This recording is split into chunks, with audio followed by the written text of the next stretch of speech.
Programang ito ay rated SPG, striktong patnubay at gabay ng magulang ang kailangan.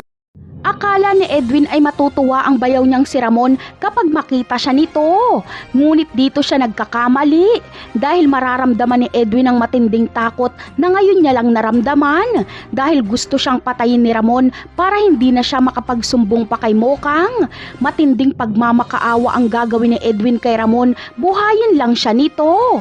Samantala, hindi naman magkikita si David at Edwin. Nasa kabilang kwarto kasi si David dahil binibihisan ito ni Olga. Mabuti na nga lang ay nakita ni Olga si Edwin kaya sisiguraduhin niyang hindi makikita ni Edwin si David. Sa mga susunod na kaganapan naman ay pagkatapos ng pagharap ni David sa mga kasosyo ng mga Montenegro ay magsisimula na ang matinding putukan. Hindi mamamalayan nila Ramon na napasok na sila ng mga kapulisan, kanya-kanyang pulasan ng mga sindikatong nasa loob. Samantala, sa tindi ng galit ni Ramon kay Rigor ay hindi niya ito tatantanan.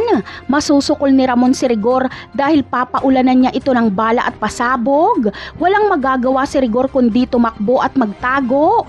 Pasalamat siya dahil tatamaan si David ng bala kaya mapipilitan si Ramon na umatras. Ipagpapaliban muna ni Ramon ang pagpaslang kay Rigor. Napakarami pa nating dapat abangan sa mga susunod na episode. Paalam!